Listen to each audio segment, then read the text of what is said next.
Monsieur Tchoutan, que j'admire énormément, comme je l'ai dit tout à l'heure, nous a dit qu'il y a une légende qui dirige le football. Moi, je pense que les gens sont restés longtemps bloqués sur le footballeur. Moi, je ne parle pas du footballeur. Moi, je parle du président de la Fédération camerounaise de football. Manager. Je parle du manager. Moi, je ne parle pas du footballeur. Le footballeur, avant qu'il ne soit président, nous avons tous soutenu, nous avons tous été forts parce qu'il a porté les couleurs de ces nations. Mais là, on n'est pas dans ce terrain-là. Alors, nous sommes dans un terrain de management et on voit que de ce côté-là, je suis désolé, c'est une catastrophe. Les Lions indomptables devront donc disputer un match capital contre le Cap-Vert le 8 du mois courant, et puis quelques jours après à Luanda le 11, ce sera la rencontre contre l'Angola, comptant pour les éliminatoires de la Coupe du Monde. Pendant que les uns et les autres se préparent, le Cameroun se retrouve dans une querelle interminable entre le ministère des Sports, la Fédération camerounaise de football, le Comité national olympique à travers la CCA, qui rend une décision hier, rend une autre demain, et finalement on se pose la question: où en sommes-nous? Sommes-nous définitivement sortis de l'auberge avec cette guéguerre qui se fait autour de la nomination du staff technique de l'équipe nationale? Aujourd'hui, nous en sommes encore là, quand on sait que le stage, normalement, devrait commencer avec la rentrée aujourd'hui des responsables, et puis à partir de demain, les arrivées des joueurs pour ce stage.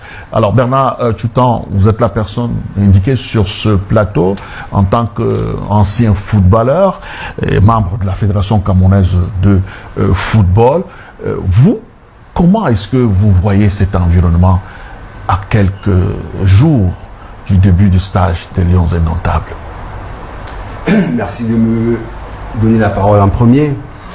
Je pense que depuis 2 mois, la fédération, par le bien de son président, la légende Samuel Eto'o, par le bien de son comité exécutif, a toujours précisé une chose: c'est que le droit doit primer.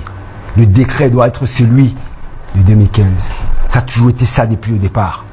Aujourd'hui, nous voulons saluer d'abord la clairvoyance vraiment du chef de l'État, parce que aujourd'hui, les vraies hautes instructions ont été données, et depuis quelques jours, on sait déjà quel est le staff qui va conduire l'équipe nationale du Cameroun. Sauf si certaines personnes vont nous faire croire le contraire. Nous sommes arrivés là parce que tout simplement, certaines personnes qui sont proches du président de la République, qui ont des postes ministériels et qui se permettent de bafouer la loi, parce que on peut bafouer la loi au Cameroun, mais la FIFA a des règlements. C'est stipulé simplement que c'est la Fédération camerounaise de football.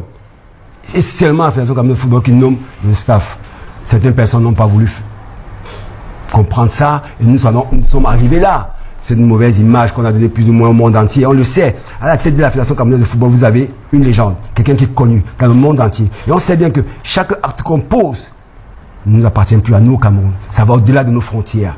Donc il faudra vraiment qu'on comprenne que aujourd'hui, quand on parle football, ce n'est pas comme si on parlait juste d'une politique interne.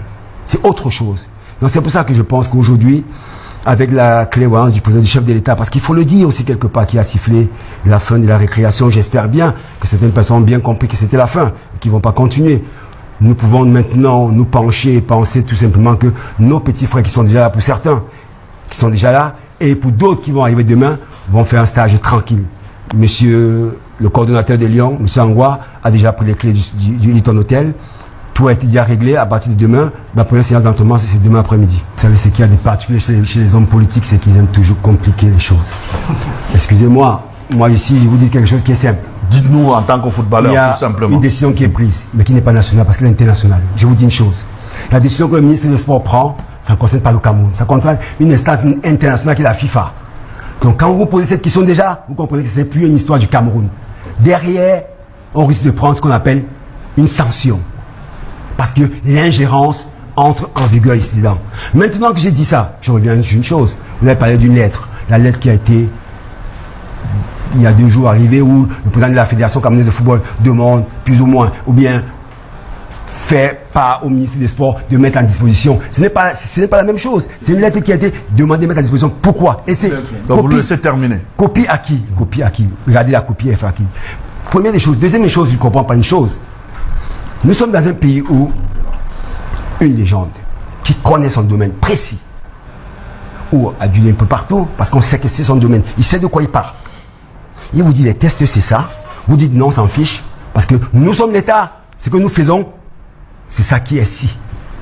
Ah bon, donc l'État doit pas respecter ses règles, parce que c'est l'État. Monsieur Barakani, de grâce, je vous entends souvent, je vous écoute souvent sur les chaînes de télé, mais vous ne tenez pas les mêmes discours quand on parle des panalistes, ou bien parler du panafricain. Vous venez me dire aujourd'hui que l'État prend une décision qui va contre, et vous savez très bien, vous connaissez très bien le chef de l'État, vous qui êtes politique, que M. Paul Biya, chef de l'État, s'il y a une chose qu'on ne peut pas régler, si on ne peut pas reprocher au chef de l'État, c'est le fait d'être légaliste. Monsieur le chef de l'État ne va jamais donner une direction, ou bien à quelqu'un qui va aller contre le décret, ou bien contre une décision qu'il a prise avant. Jamais de la vie, nous savons tout ça. Alors certaines personnes, parce qu'ils ont des postes influents, prennent l'État toujours pour leur chambre de commerce ou quoi que ce soit comme on veut, et ils nous disent, cette décision c'est l'État qui a prise, et basta, personne ne doit rien dire, c'est bon, c'est pris. Mais c'est bon, on le rappelle une chose, c'est que la décision que vous prenez, ça ne concerne pas le Cameroun, ça ne concerne pas que nous, ça concerne la FIFA. Et derrière une sanction, c'est pour ça que le président de la fédération, depuis le départ, a dit, cette décision n'a pas été prise dans la règle de l'art. Ce n'est pas à vous de prendre cette décision, c'est simple et tout le monde le sait, pourquoi vous voulez compliquer. Maintenant, qui s'est dit, vous ne pouvez pas nous dire que c'est les enfants d'une même famille, ça n'a rien à voir. Là, on parle de l'équipe nationale du Cameroun, ça concerne tous les Camerounais, M. Barakani. On parle de l'équipe nationale du Cameroun, et vous savez l'amour que M. Samuel Eto'o a pour le Cameroun. Je tiens à préciser une chose ici, M. Bouba, de ma petite carrière de footballeur, de ma petite carrière d'homme qui, autour du football, je n'ai jamais vu un tel acharnement sur un individu qui est président de la Fédération camerounaise de football. Vous avez des influenceurs, vous avez des blogueurs, qui sont rémunérés par les fonds de l'État pour raconter des inepties dans les réseaux sociaux. Vous parlez... Une accusation grave, parce que on peut vous demander d'apporter la preuve. Demandez-moi. Vous avez la preuve qu'un blogueur et qu'un influenceur a été financé par l'État pour s'attaquer à Samuel Eto'o. Vous pouvez citer, hein, si vous avez les preuves de... Je n'ai pas envie de faire la publicité à ces gens. Je vous dis, allez dans les réseaux sociaux, il y a certains blogueurs, ils sont 4 ou 5, qui vous pondent en cours de journée 5, 6 posts sur Samuel Eto'o, et jamais un seul qui est positif, toujours négatif. Ils disent quoi? Ils disent quoi? Ils disent la même chose. Ces gens sont rémunérés par les frais de l'État camerounais. On le sait. Si vous ne savez pas, monsieur Bouba, posez la question à qui ce soit. Moi, je vous dis une chose. C'est une information que je vous donne. Moi, il y a une seule chose que je demande à mes grands frères, c'est que eux qui font la politique depuis très longtemps, si un jour, un décret ou bien une... comment ils appellent ça? Si un décret n'est plus important dans ces pays, parce que quand on vous dit le décret c'est ça, c'est ça, c'est ça, c'est ça. La Fédération camerounaise de football est la seule habilité à nommer l'entraîneur. Vous venez me dire tout ce que vous voulez après. Ça n'a plus de sens, parce que le décret dit ça. Maintenant, on parle de convention. C'est quoi une convention? Mais c'est une convention dessus du décret. Je pose la question à un juriste. Merci. D'accord. Sur cette question, je crois qu'on a su abondamment épiloguer là-dessus. Mais on veut, à votre suite, puisque vous évoquez la FIFA, et vous dites derrière qu'il y a une sanction qui éventuellement pourrait arriver si les choses ne sont pas conformes. Je voulais quand même également vous rappeler, peut-être ça va me permettre de relancer Simon Moukoté sur la question, la Fédération camerounaise de football, à travers une correspondance en date du 6 avril, avait saisi la FIFA sur cette question, même si aujourd'hui on ne connaît pas la teneur de cette correspondance, mais toujours est-il que c'était une plainte de la Fédération camerounaise de football pour, dit-elle, ingérence des pouvoirs publics sur ces affaires. On a eu par la suite la réponse de la FIFA qui ne semblait pas donner raison totalement à la Fédération camerounaise de football. Je parle français, français, donc totalement, ne donnait pas raison. Si vous voulez, en substance, la FIFA, dans cette lettre, a dit clairement que, effectivement, il y a un décret qui régit le mouvement, la loi au Cameroun sur cette question, mais à côté, la fédération s'est engouffrée dans une convention, et elle a signé une convention avec le ministère, et par conséquent, elle ne peut pas se prononcer. Elle demande aux deux entités d'aller revoir cette convention. Je pense, en substance, oui, c'est secondaire. C'était ça c'est secondaire, parce que la FIFA dit d'abord en amont que la seule identité en nommant staff technique, c'est la Fédération camerounaise de football. C'est top, c'est ce que la FIFA a dit. Après, maintenant, vous remettez sa convention. C'est vrai que la convention existe. On va la mettre sur la table un jour, cette convention, parce qu'il faut qu'elle saute. L'État estime que, depuis 3 ans, que l'État a mis des dizaines de milliards pour la gestion de ces lions indomptables, il n'arrive pas à avoir de la lisibilité par rapport à ces financements. À un moment donné, cette question va se poser sur la table. Cette question d'audit de tout ce qui a été investi. Tout ce qui a été investi, ces dizaines de milliards depuis 3 ans. Parce que, il faut que les gens le sachent, depuis 3 ans, l'État n'a jamais donné ou roulé ou donné autant d'argent au sein de la fédération depuis qu'elle existe. Monsieur Tchoutan, que j'admire énormément, comme je l'ai dit tout à l'heure, nous a dit qu'il y a une légende qui dirige le football. Moi, je pense que les gens sont restés longtemps bloqués sur le footballeur. Moi, je ne parle pas du footballeur. Moi, je parle du président de la fédération camerounaise de football. Manager. Je parle du manager. Moi, je ne parle pas du footballeur. Le footballeur, avant qu'il ne soit président, nous avons tous soutenu, nous avons tous été forts parce qu'il a porté les couleurs de ces nations. Mais là, on n'est pas dans ce terrain-là. Alors, nous sommes dans un terrain de management et on voit que de ce côté-là, je suis désolé, c'est une catastrophe. Avant de répondre à la question, je vais d'abord revenir sur le mot légende. Il y a une légende urbaine qui veut au Cameroun, vous avez parlé des managements. Nous sommes d'accord que c'est le piètre management que la fédération n'a jamais eu. Vous dites ça du président Samuel Eto'o. Je reviens à cette légende urbaine qui veut que, on a dit ici pendant très longtemps, que M. Rigobert Song n'était pas libre de faire ses choix, que c'était M. Samuel Eto'o qui imposait. On parlait tout de management. Mais ceux qui disent ça, c'est parce qu'ils ne connaissent pas Rigobert Song. Ils ne connaissent pas qui est la personnalité de Rigobert Song, sa forte personnalité. On ne peut pas l'imposer quoi que ce soit. Peut-être que vous ne connaissez pas Rigobert Song, moi je connais depuis 35 ans Rigobert Song. On ne peut pas l'imposer quoi que ce soit. Mais c'est toujours ça, des gens comme vous qui dites que Samuel Eto'o aurait. Dans ce cas, on parle toujours comme ça du président de la fédération. Je vous dis ça pourquoi? Parce que ça revient à quoi? C'est que j'ai entendu il y a quelques jours que M. Marbus est arrivé. Maintenant, non, pas vous, monsieur. Je parle du supporter en général. Non. Qui disent que oui, M. Marbus est arrivé. Vous verrez maintenant, on ne va plus imposer les choix. Monsieur le président de la fédération n'a jamais imposé les choix à Rigobert Song. Ils avaient cette relation particulière parce que c'est l'ancien capitaine. Okay? C'est le grand frère à monsieur le président de la fédération. Donc ils avaient ces relations particulières. Donc monsieur Rigobert Song pouvait venir voir le président de la fédération. Mais avant, si vous permettez, non, j'ai fini. Vous permettez que je vous relance sur la question parce que cette question est dépassée. Oui, non. Aujourd'hui, Rigobert Song n'est plus. Non, pourquoi j'ai parlé de ça? Sélectionneur, manager. Non. Nous parlons des faits. Nous sommes dans le factuel. Je viens. Je veux qu'on reste dans le factuel. Pour arriver au factuel, regardons d'où nous venons. Je veux parler de Marbus pour sa gestion, pour le fait que c'est lui qui prend l'école maintenant. Et que je veux qu'on arrête cette légende urbaine qui veut qu'on impose les choix. Marbus sera dorénavant le seul responsable des victoires ou des défaites. Nous n'espérons pas des défaites, que des victoires. Il sera ça responsable. Et j'espère que maintenant on va plus dire le président de la fédération impose quoi que ce soit. Parce que je parle ça pourquoi? Parce qu'il n'a pas de management. Maintenant je reviens à la question. Il y a une chose qui est claire. Vous savez, moi je ne veux pas entrer dans les débats politiques. Il y a une chose qui est claire. Et le président de la fédération a dit, au Cameroun, il y a une personne qui fait la politique, c'est monsieur le président de la République. Nous, la fédération ne fait pas la politique. La fédération joue au ballon. Maintenant, vous pouvez dire ce que vous voulez. Vous pouvez continuer à nous parler qu'à la fédération, il y a la politique. Monsieur Samuel Eto'o, président de la fédération, a été élu, tout le monde l'a vu. Maintenant, vous pouvez continuer à parler des légendes en disant que, ça vient de la présidence. Ça, c'est votre choix. Les Camerounais sont unanimes sur le fait qu'ils ont vu Samuel Eto'o être élu à la présidence de la fédération camerounaise de football.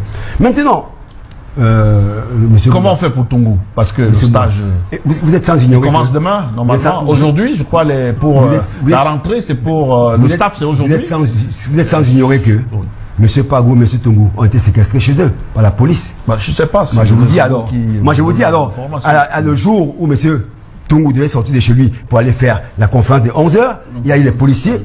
Je vous dis, il y a eu les policiers devant chez lui qui l'ont empêché de sortir. Monsieur Pagou, la même chose.